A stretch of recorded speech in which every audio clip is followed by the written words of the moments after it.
Olá, boa noite, good evening a todos e a todas. Nós iniciamos agora o nosso encontro desta noite do Clube de Estudos, no modelo ainda English for Teachers, e hoje com uma licença poética para a gente trabalhar no português, né? Aconteceu isso no módulo em que nós estávamos falando de português para concursos, houve umas duas oportunidades que nós trouxemos o inglês para o jogo, e agora retribuindo a gentileza, nesse módulo de English for Teachers, nós vamos trabalhar, comentar um pouco a respeito da prova do concurso de língua portuguesa, da Secretaria Estadual da Educação. Então, conforme eu tinha comentado na última semana, nesses últimos encontros agora de agosto, nós vamos finalizar com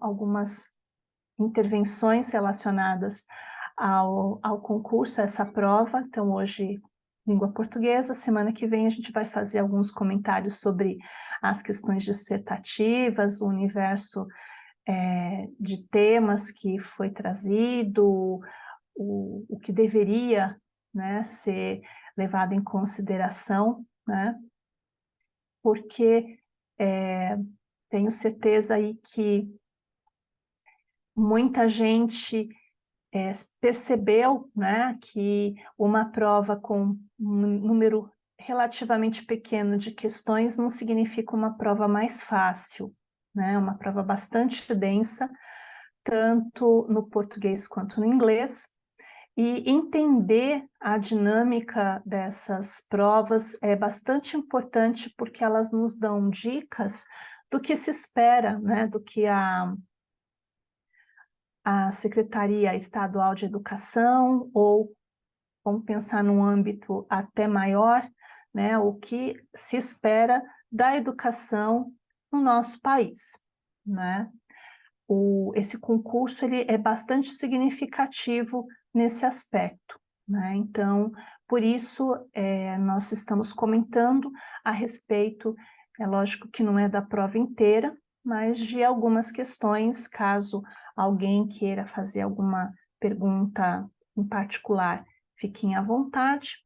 Eu selecionei alguma coisa para a gente conversar nesse espaço, tá bom? Então, aqui eu tentei fazer, assim como eu fiz na prova de inglês, uma lista, né, uma estatística do que aconteceu nessa... Eu acho que agora que eu estou olhando aqui, eu acho que eu errei a matemática, né? Mas e por que eu errei a matemática, inclusive? Enquanto no inglês ficou muito mais fácil de delimitar o que cada conjunto de questões tinha por referência. No português, essa distinção não foi tão fácil. Na prova de língua portuguesa, houve uma mescla, uma amálgama muito maior dos conteúdos. Quer dizer, no mesmo exercício, vários tipos de conteúdos gramaticais, metodológicos, literários, questões relacionadas ao discurso, estavam presentes. Então, eu tentei fazer ali uma pequena organização, né? Errei, pelo que eu estou olhando aqui, né? Eu acho que eu errei, não, acho que deu certo. Eu sou ótima para errar na matemática, né? Eu falei assim, será que eu fiz a somatória certa? Mas eu acho que funcionou, né? Então, ali, algumas questões relacionadas ao registro, à variação linguística, várias questões de literatura de língua portuguesa, literatura brasileira, literatura em língua portuguesa, né? Não somente literatura de Portugal, né?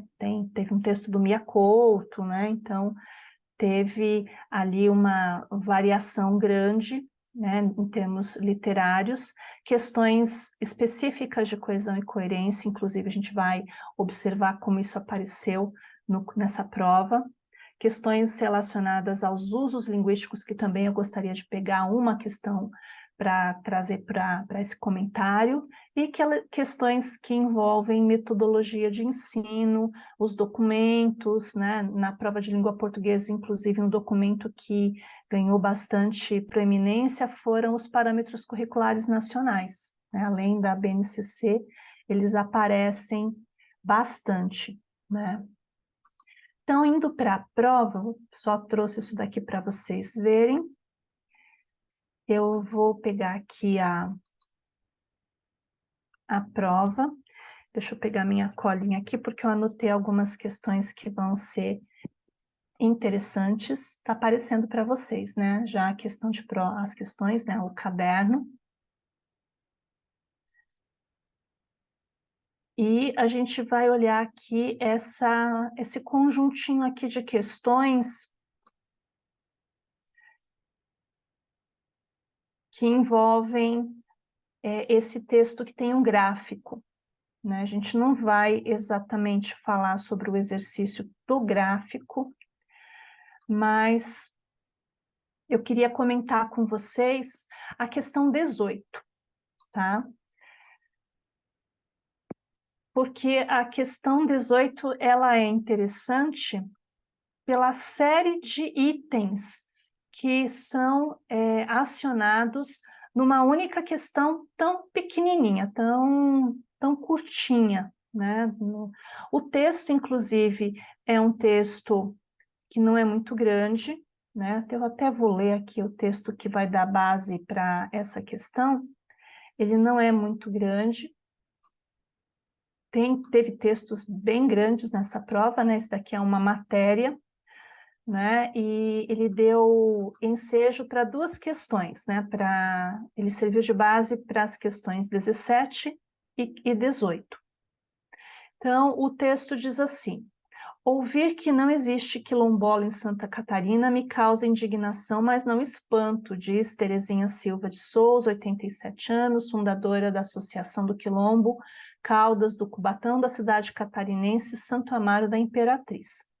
Ao lado do Rio Grande do Sul, o estado lidera a lista dos mais brancos do país, com 78% de sua população autodeclarada branca, de acordo com o IBGE. Em seguida, com 64%, está o Paraná, completando a tríade sulista.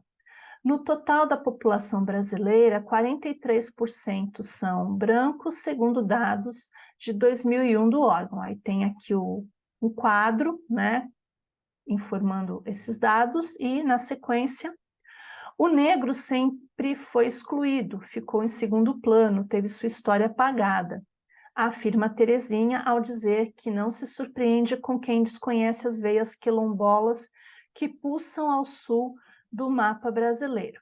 Apesar de ter ao menos 319 comunidades remanescentes de quilombos, a região é raramente vista como um território de resistência negra. E aí termina aqui em cima.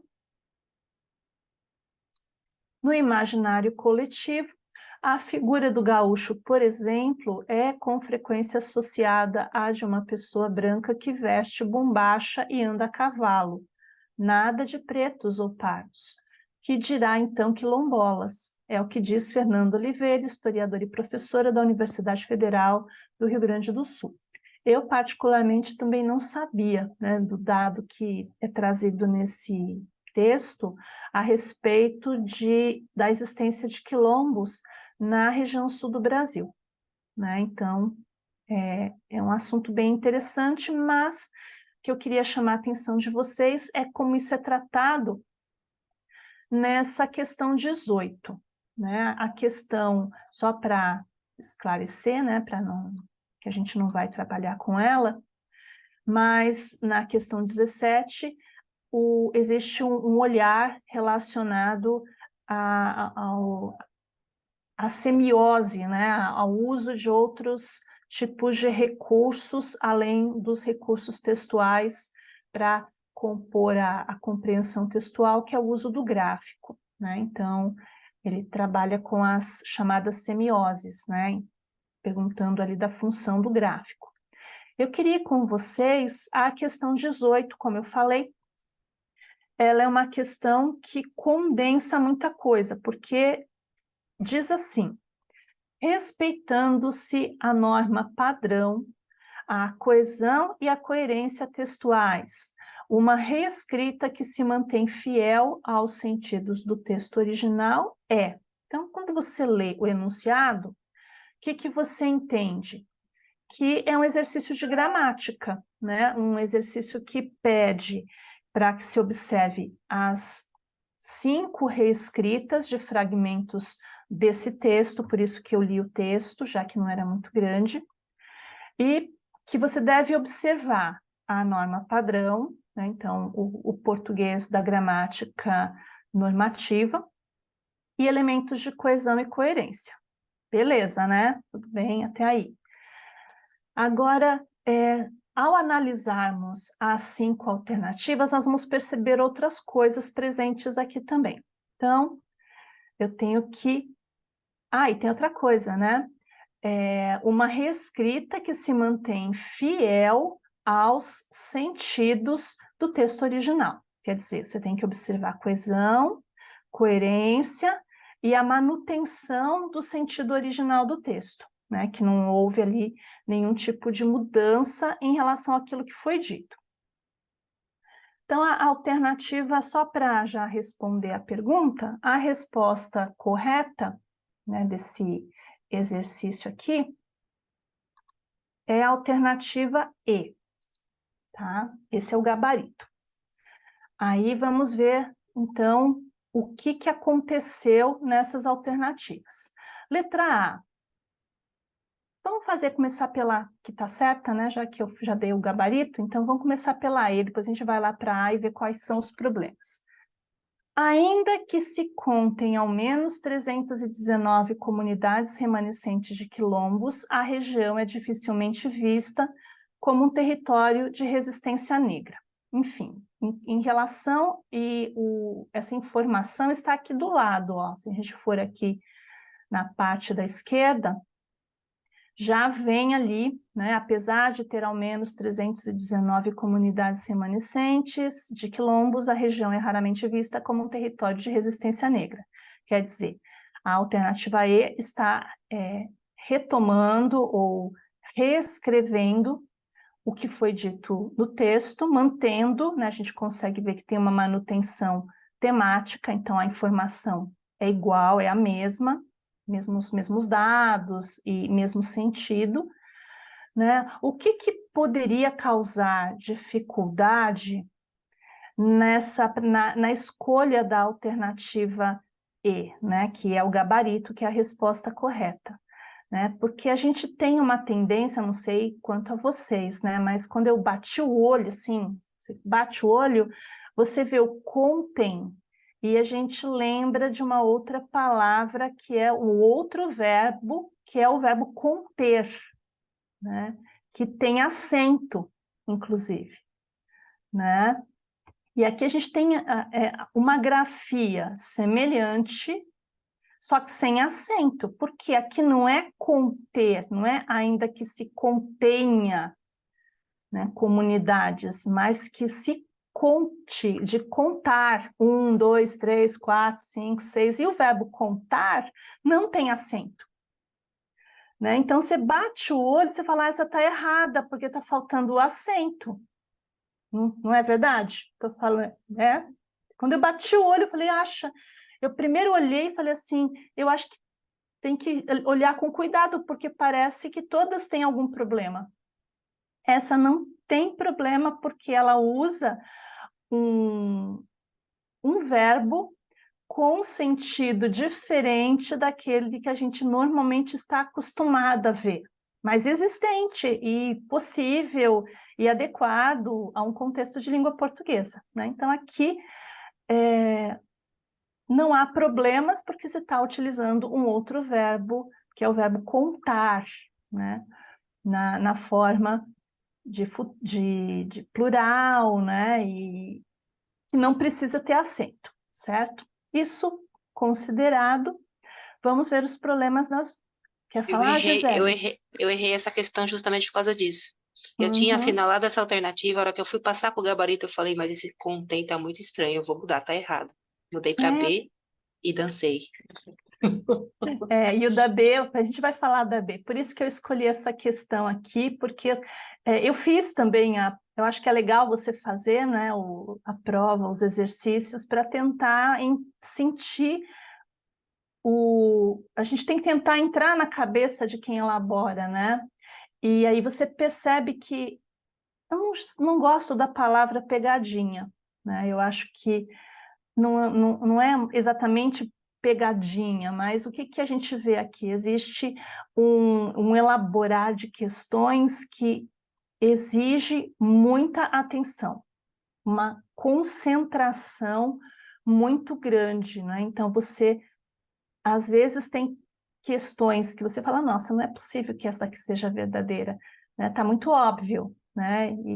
Mas é disso, de você ler com atenção, é, se desprendendo de preconcepções em relação a alguma coisa. Aqui é um exemplo disso, né? Até o que a Gisele acabou de comentar, porque a tendência é a gente olhar e achar que está faltando o acento, porque o uso de conter, né, com ou o circunflexo, ou o acento agudo, né, plural, singular, essas coisas, é muito grande, né? E aí você lê e você percebe que você está na presença de um contém, e interessante é que o outro verbo, o conter, de estar contido, também funcionaria, né? Daria sentido, seria possível também, mas a gente tem aqui a possibilidade do verbo de contar, né? Que era o uso que tornava essa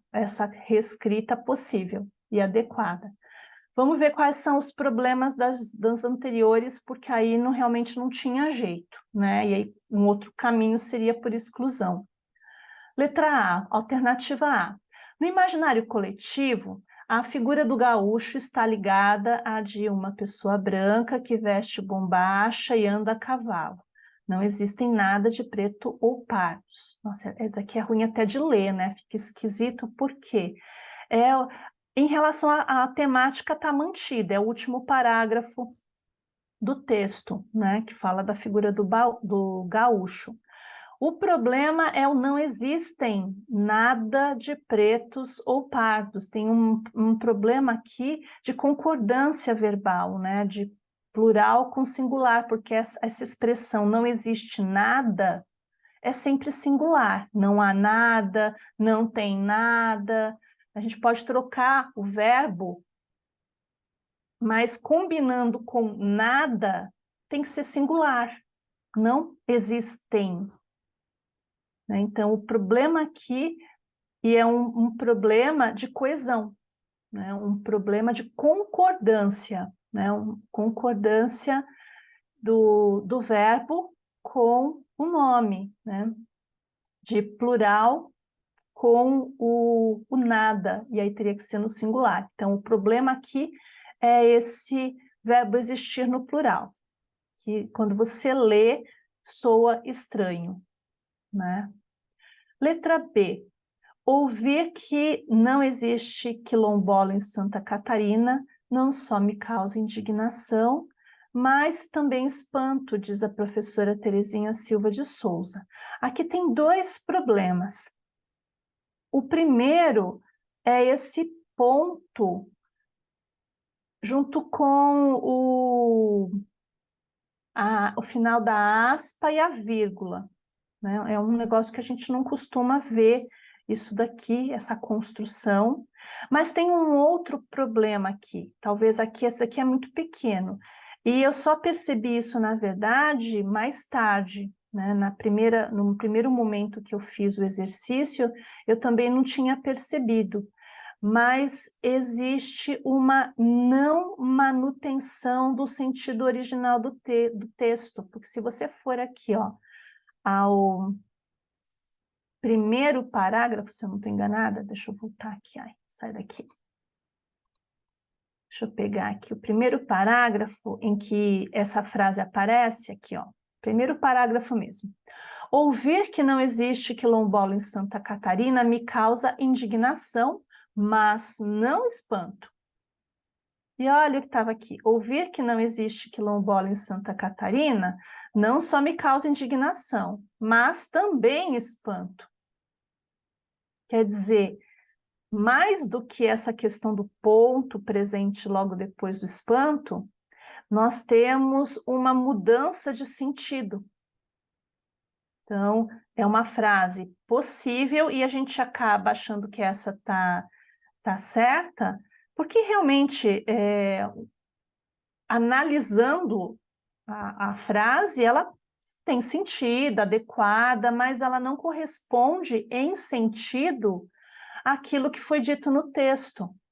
E aí eu queria chamar a atenção de vocês, que lembra que eu comentei que esse exercício, apesar de ter um enunciado bastante pequeno, simples, aparentemente muito objetivo, ele está recheado de coisas para você fazer. Então, você tinha que olhar a questão de pontuação, acentuação, o item coesão. Quando a gente fala de coesão, normalmente você pensa, o professor pensa, né, nos marcadores argumentativos, na linha de direção que o texto segue. Aqui existe também um problema coesivo relacionado ao que foi dito no texto original. Não que o mas também não seja adequado nessa frase. Ele é adequado.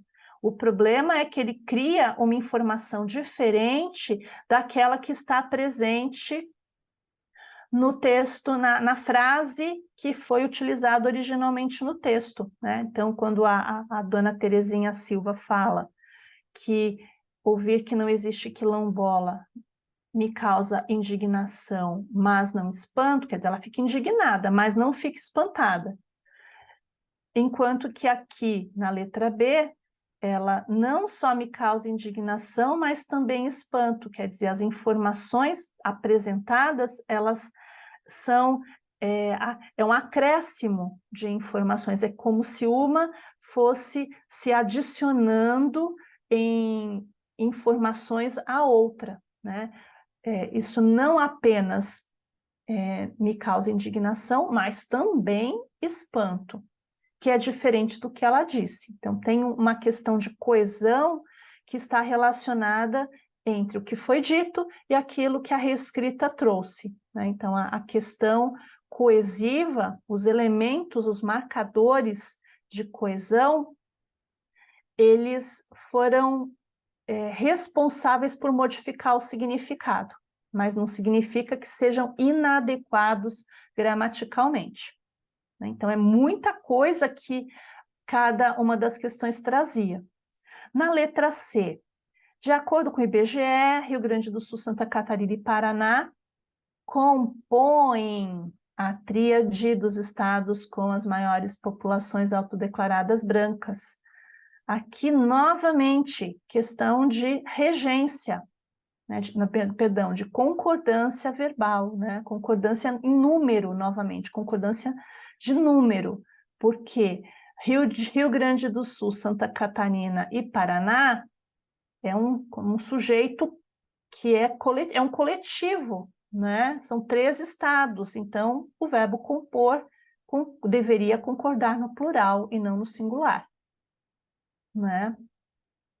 Então, aqui é muito mais do que um problema de coesão ou coerência, é um problema gramatical, né? De simplesmente flexão do verbo para o plural, para concordar com o sujeito. E na letra D, Terezinha concluiu, aqui tem um problema da regência verbal, né? Concluiu de que não se surpreende. O que é isso? Quanta coisa tem aqui, né? Terezinha concluiu que não se surpreende. Tem um de a mais, né? Tem uma preposição aqui que está a mais aqui, enfeitando, né? Estão vendo que são muitas questões diferentes que estavam presentes? Então, tinha ali a regência do verbo concluir, quem conclui, conclui algo, e não concluir de que algo, né? De algo, não existe isso, né? Então, tem uma questão de regência verbal, tem a questão de concordância, verbo nominal, questão da pontuação, além do sentido entre a reescrita e o texto original. Muita coisa, né? E aqui no gabarito, na resposta correta, o uso de um verbo fora, digamos assim, do que a gente está mais acostumado, um uso secundário de um verbo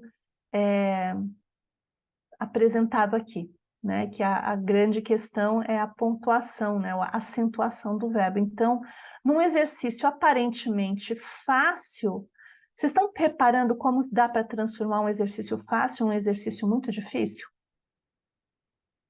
Aparentemente muito simples, que se torna uma dor de cabeça, como várias questões dessa prova, tanto do português quanto do inglês, tiveram isso, né? Houve questões, a gente nem vai comentar a respeito dessa, deixa eu ver qual outra que eu marquei, foi a 20. Porque tem algumas questões aqui que para você responder, você teria que conhecer, por exemplo, a obra que está sendo citada, né?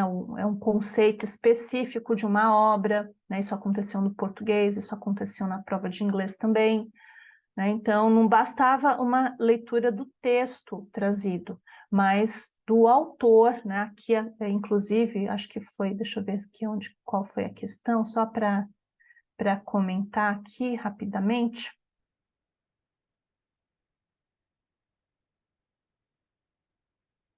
Essa do Antônio Cândido daria para fazer sem ler o Antônio Cândido, mas tem uma aqui do Machado de Assis, agora eu não lembro qual foi exatamente, que para você responder você tinha que conhecer aquela obra, né? A questão 15 também, né, que fala que na análise de Helena Brugioni, o texto de Mia Couto, quer dizer, não é simplesmente entender como que funciona a obra do Mia Couto, entender, saber quais são as características, o que marca, mas é na análise de uma pessoa específica, né, de uma referência específica. Isso acaba dificultando muito mais o trabalho. Aqui não tem muito o que fazer, né? Se você não conhece o autor, você tentaria usar outros recursos, e às vezes ter 20% de chance de acerto, né? Porque não tem milagre aqui. Olha lá, Gisele leu e acertou porque sabia o que estava presente ali, mas é um conteúdo essencialmente teórico, né? Não tem muito milagre ali, né? Você fala assim, eu li isso daqui, lembrei, é isso mesmo, tal. Aí você identifica, né? Quem não conseguiu, quem não leu, teve que escolher outros canais e às vezes nem sempre dá certo. Queria mostrar uma outra questão que também fala de coesão e coerência, que aparentemente, ou melhor, essa daqui é o contrário. O enunciado dela às vezes é complexo, mas as alternativas depois elas se tornam fáceis quando você entende o que precisa fazer, que é a questão 20. Que também, né, eles trazem ali um pequeno resumo, né, da professora Inguidor, que fala sobre os marcadores argumentativos, né? Então tem ali um pequeno resumo teórico, né? Ela vai colocar assim, na questão 20.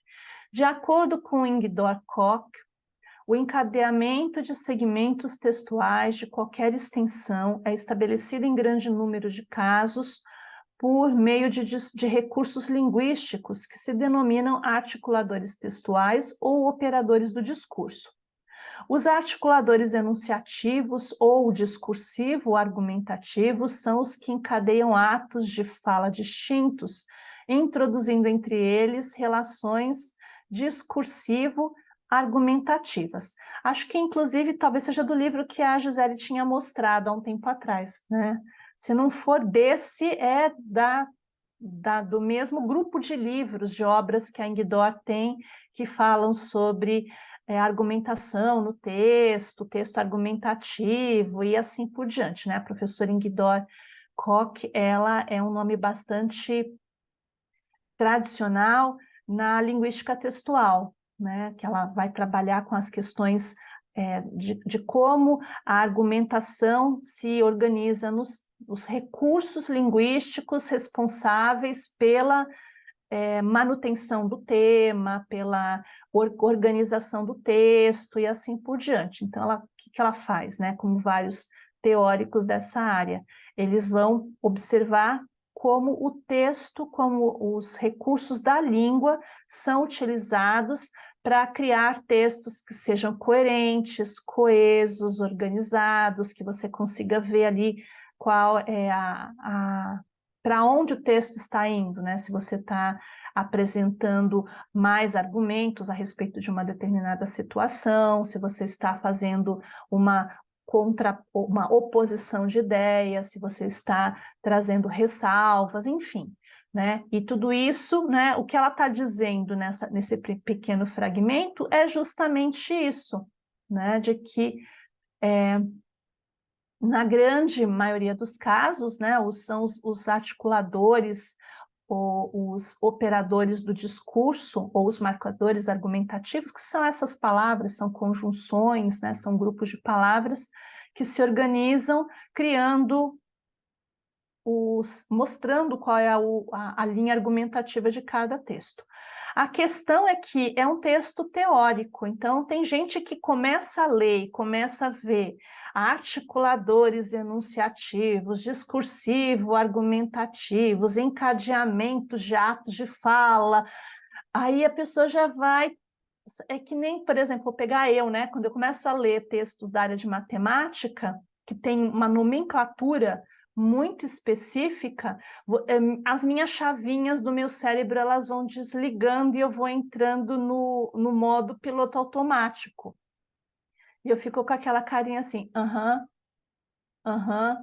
certo, não entendi nada, mas tudo bem, vamos embora, vamos ver, né, até onde vai. Então, e tem gente que, ao ler, entra em pânico. Então, as primeiras 4 linhas dessa questão, do enunciado, elas estão descrevendo para que serve um marcador argumentativo. A partir daí, depois da aspa, do fechamento de aspas, é que vem a questão. Com base no exposto pela autora, identifica-se enunciado com o operador do discurso, seguido de reescrita com manutenção do sentido original em... Quer dizer, não sei quanto a vocês que fizeram essa prova ao vivo e a cores. Na primeira vez que eu li essa questão, eu li e falei, gente... E eu li as alternativas, o que é para fazer? Primeiro dá um pane, né?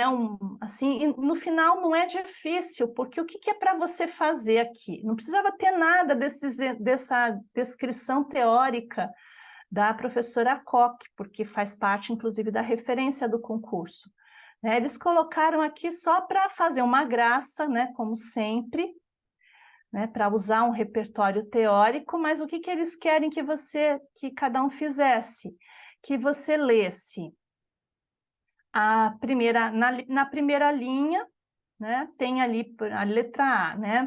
Se em geral elas favorecem a arte da associação, seus elementos tóxicos a deterioram. E aí embaixo, entre colchetes, tem uma outra frase que reescreve a anterior, usando uma construção com outros operadores do discurso, que podem ou não manter o sentido do original. Então, o exercício simplesmente queria que a gente escolhesse, dentre as 5 alternativas, qual era aquela que a primeira frase e a segunda diziam a mesma coisa. Era só isso que era para fazer. Né? Então, a resposta correta, deixa eu pegar aqui, letra B, Deixa eu marcar aqui, deixar marcadinho. Então, vamos conferir primeiro a que está correta, né? As telas seriam como açúcar, dispensável para a nutrição, mas saboroso. Reescrevendo essa frase, as telas seriam como açúcar, dispensável para a nutrição, todavia saboroso. Quer dizer, mas e todavia são dois marcadores discursivos que significam a mesma coisa, né? Que apresentam ali uma oposição de ideias, né? Então, que o açúcar ele é dispensável, quer dizer, ele não é necessário para nutrir, mas é saboroso. Todavia é saboroso. E usar todavia ou usar mas, a gente mantém a mesma linha argumentativa, a mesma informação. Agora, nas outras 4, isso não acontece. Letra A. Se, em geral, elas favorecem a arte de associação, seus elementos tóxicos a deterioram. Nós temos um C. C indica o quê? Uma condição, uma hipótese. Agora, olha como aparece entre parênteses. Como, em geral, elas favorecem a arte da associação, seus elementos tóxicos a deterioram. Quando eu falo como, em geral, não é a mesma coisa de dizer se em geral. Se em geral é uma hipótese. Como parece que traz uma explicação. Como eu não gosto de jiló, eu não compro esse legume. Então, eu estou meio que explicando. Se eu falasse assim, se eu não gosto de jiló, eu não compro.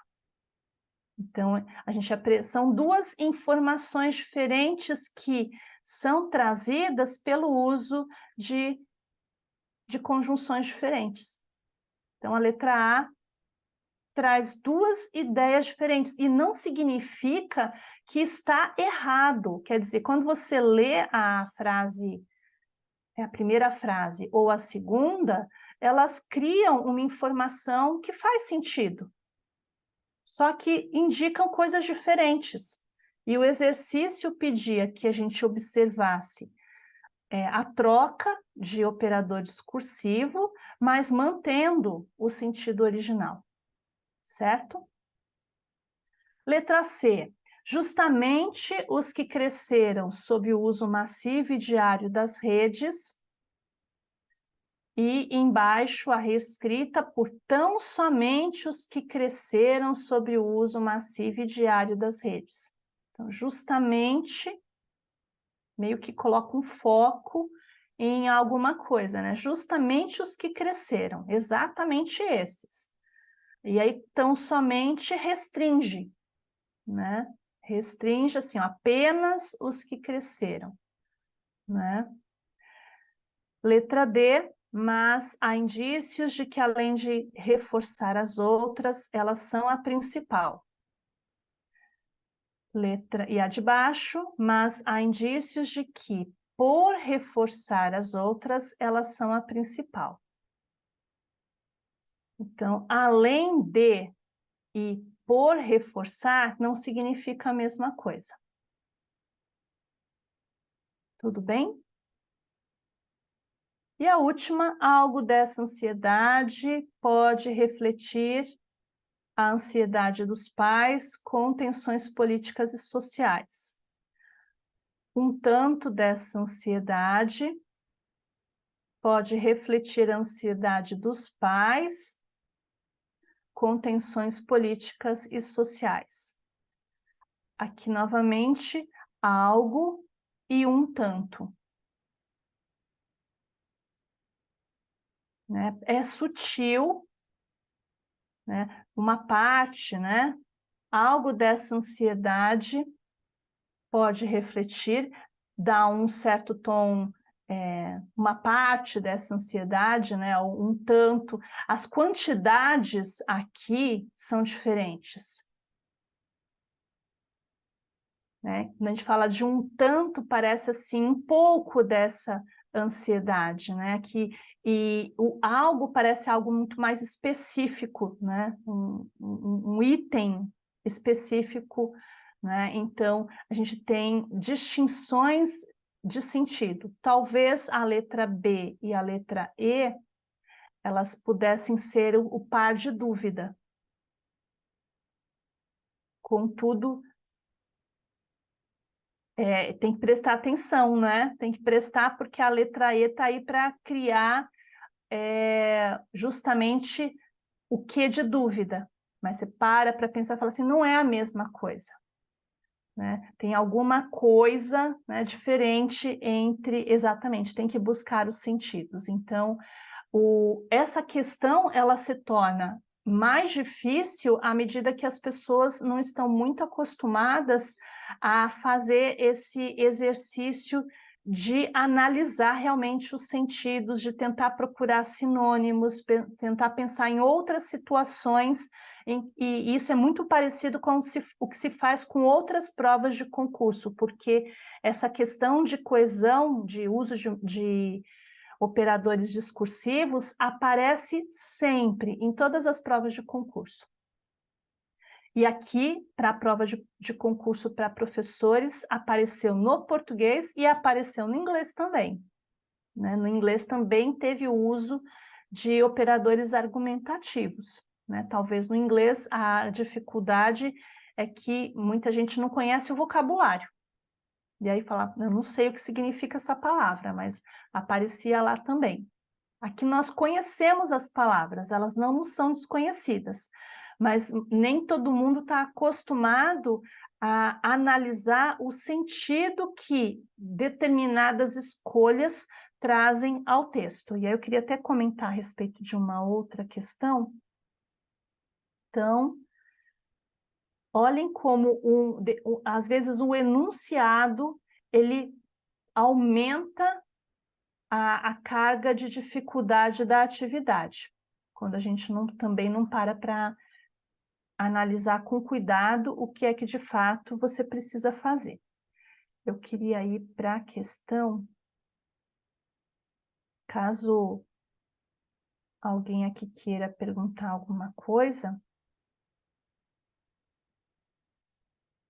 e para a questão 25, porque fala de função, os usos linguísticos, né? Os elaboradores fizeram um movimento muito parecido com o que nós já vimos, né? Usar ali acionar um conhecimento teórico para depois trazer o que é que deve ser feito de fato no exercício, né? Todos esses exercícios estão vendo que eles utilizam fragmentos de textos literários, né? Esse daqui, inclusive, é um texto do Machado, né? É esse texto do Machado aqui que tinha uma pergunta muito específica, né? Que eu tinha comentado no início, que eu não estava encontrando, que aqui é uma citação do Alfredo Bozzi, né? Então, que é a questão 22, né? Que é uma obra muito utilizada do Machado, né? Que são as memórias póstumas, e a questão 22 é interessante, né? Eu até comentei com a Kelly, né, com a minha irmã, que gosta muito do Machado de Assis, eu falei assim, aqui tem uma pergunta que não basta gostar de Machado de Assis e ler a obra dele, você precisa saber o que o Alfredo Bozzi falou a respeito, né? Porque ele vai utilizar aqui, assim como aconteceu a questão que a gente comentou ali do Mia Couto, aqui também é o teórico, o crítico literário está sendo acionado para poder responder a questão, tá? Mas não é essa que eu quero comentar, não. Vamos para 25, que tem a ver com língua, né? Então, diz assim, Maria Helena de Moura Neves afirma que estudar gramática é refletir sobre o uso linguístico, sobre o exercício da linguagem. Então, a professora Maria Helena de Moura Neves, ela nos últimos anos, né, ela se dedicou ao estudo da língua portuguesa, ao estudo funcional da língua portuguesa. Então, quando ela diz que estudar gramática é refletir sobre o uso, é entender o que cada elemento linguístico, o que os elementos linguísticos, para que eles estão sendo utilizados naquela frase, naquela sentença, para criar, né, sentido, né? Por isso que ela diz que estudar gramática é refletir sobre o uso dentro do exercício da linguagem, em situações reais de efetiva utilização da língua, né? Então, aplicando-se esse conceito ao texto de Machado de Assis, conclui-se corretamente que eu acho que é muito interessante olhar aqui em cada uma dessas alternativas, porque são comentários extremamente gramaticais. Então, em cada alternativa tem um fragmento do texto do Machado e, na sequência, um comentário ultragramatical relacionado a esse fragmento. E a gente tem que decidir, né, em qual desses fragmentos o material linguístico ele está sendo analisado a partir do seu uso. Então, para que ele serviu? O que ele trouxe agregou de informação àquele texto, né? A resposta correta é a alternativa E, é isso mesmo, Gisele, é a E. Que também precisa fazer com bastante atenção, né? Não dava para fazer assim, lixando a unha e pensando na discursiva ou pensando em outra coisa para resolver isso daqui. Então, a alternativa E diz assim: peneirava uma chuvinha miúda, triste e constante e tão triste. Está lá no segundo parágrafo. E aí vem o comentário do uso linguístico. O diminutivo, a repetição e a inversão dos termos visam reforçar a melancolia do momento. Então, a gente tem lá o diminutivo, tem chuvinha, tem a repetição, né, de triste, constante, triste, tão, inversão dos termos, né? Primeiro aparece triste, constante, depois aparece constante e triste. Tudo isso reforça a melancolia do momento. Então, você imagina uma chuvinha, era um enterro, né? A cena descreve o momento do enterro, né? Do finado, inclusive, que conta a história. Então, tinha uma chuvinha miúda, triste, constante, a gente já faz a cena, uma cena que é a construção do texto, ele remete à ideia da tristeza do enterro, né? De você já imagina a cena do enterro, aquele céu cinza, chovendo fininho, né? Prolongando, né? A dor, né? O pesar. Então, a gente tem isso, quer dizer, a construção de todos esses elementos reforça a ideia de tristeza, né? A melancolia, a tristeza. E as outras, por que elas não são o que precisavam ser?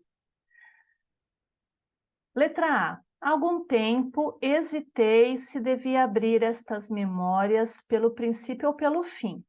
Primeiro parágrafo. Comentário. As formas verbais no tempo presente criam uma aproximação com o leitor. A definição não está errada, porque o tempo presente, de fato, cria uma aproximação com o leitor. O problema é que o fragmento escolhido não está no presente. Hesitei, devia, está no passado. Dois tipos diferentes de pretérito, mas está no passado. Então, a definição está correta, mas o exemplo utilizado, não. não corresponde. Olhem como isso é capcioso, né? Porque você olha, a descrição está perfeita, o presente serve para isso, ele se aplica à regra que foi extraída aqui da professora Maria Helena. O problema é o exemplo que foi utilizado, não serve por causa disso. Letra B. Eu não sou propriamente um autor defunto, mas um defunto autor. A mudança de posição dos termos autor e defunto não lhes muda a classe gramatical. Quando a gente fala de autor defunto e defunto autor, não houve uma mudança de classe gramatical que está funcionando como o adjetivo que está qualificando um ao outro, está sendo invertido o tempo inteiro. Falar de autor defunto é diferente de falar de um defunto autor. Né? Então, entre o fragmento textual e o comentário, eles não correspondem. Né? Eles, de fato, nesse caso, a mudança de posição mudou a classe gramatical. Não foi à toa que o Machado de Assis fez a inversão. Né? Então, ele fez justamente para criar ali um significado diferente. Cada um dos dois conjuntinhos de palavras traz um significado diferente. Então, não é simplesmente uma observação de classe gramatical. É a classe gramatical que muda o significado. Né? É essa ideia trazida pela gramática funcional da Maria Helena de Moura Neves. Né? Então, não serve essa daqui porque tem uma contradição entre o fragmento e o comentário. Letra C. Não digo que se carpisse, não digo que se deixasse rolar pelo chão, convulsa.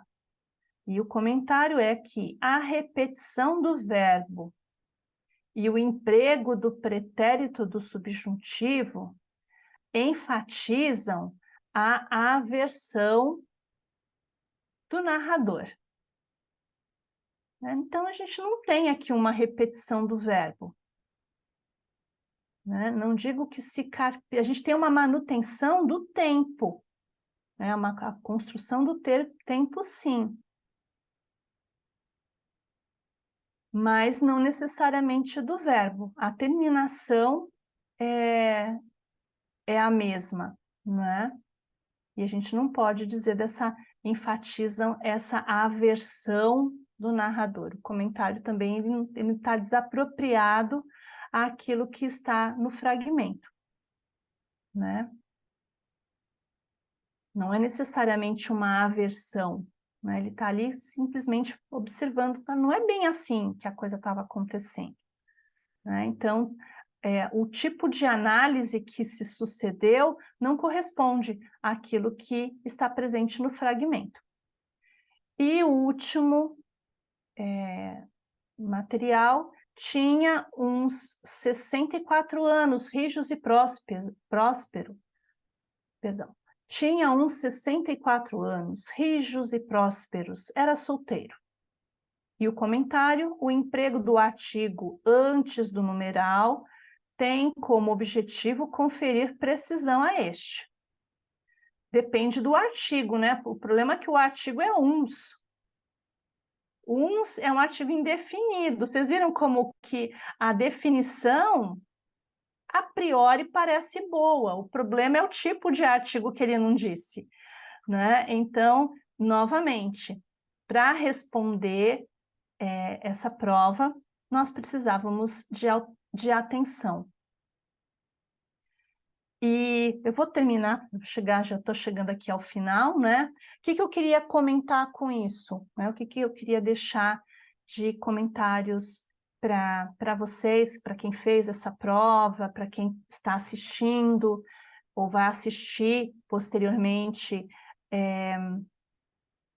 essa gravação desse material, né? Como eu disse lá no início, né? Quando a gente analisa algumas questões de uma prova realizada, não é simplesmente para você entender onde errou e o que precisa estudar, o que precisa melhorar.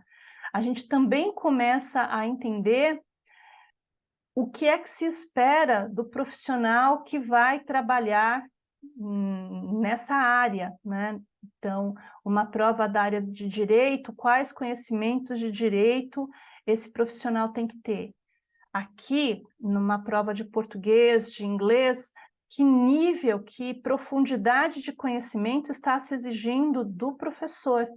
E mais do que isso, nós estamos falando hoje de um universo de ensino, de um perfil de professor que vai lidar com alunos cada vez mais críticos, mais argumentativos, né? E o professor, ele não a gente às vezes acha que, e é tentado a acreditar que o professor é um mero parceiro, um mero organizador das situações, das atividades dos alunos, mas o professor não consegue, de fato, acompanhar ou estar liderando ou auxiliando alunos nesse universo que hoje em dia é né, multimodal, multissemiótico, aluno sujeito, aluno colaborativo, participativo, se ele mesmo não for, né, tudo isso enquanto pessoa, estou falando do professor, e mais do que isso não significa que ele não deva ter um conhecimento aprofundado daquilo que ele vai trabalhar. Né? É uma somatória, não significa que o professor deixou de ser um especialista para ser um colaborador e um organizador e um incentivador. Ele deve ser um incentivador, um elaborador, um colaborador, organizador e uma pessoa que conhece muito a respeito daquilo que ele vai ensinar. Então, a gente tem nessas provas um nível de teoria bastante grande, quer na literatura, quer na metodologia, quer exatamente um domínio bastante grande daquilo que ele vai ensinar. A gente às vezes tem a impressão que as coisas ficaram mais simples, mais fluidas, não, elas ficaram mais profundas e mais mescladas. E a gente vai percebendo, é uma prova que não precisou de muitas perguntas para trazer tantas dificuldades, para mostrar que a gente pode condensar em pouco muito conhecimento. Então, eram questões que envolviam literatura, metodologia junto, a teoria literária e estilística, linguística textual, pontuação, tudo junto e misturado numa única questão. Cada alternativa levava o candidato para situações diferentes, por isso que ela foi tão exigente. Acho que quem fez essa prova com muita atenção deve ter saído muito cansado. E nem sempre com a resposta, a melhor resposta à disposição, porque ela realmente às vezes confundia, e se você não tinha ali, às vezes, um conhecimento específico a respeito de alguma coisa, seria muito difícil você responder. Não é verdade? Mas não é para desanimar, é saber o que está acontecendo, né? A gente, é importante perceber o que estão exigindo da gente, para que a gente possa se adequar a esse novo contexto, né?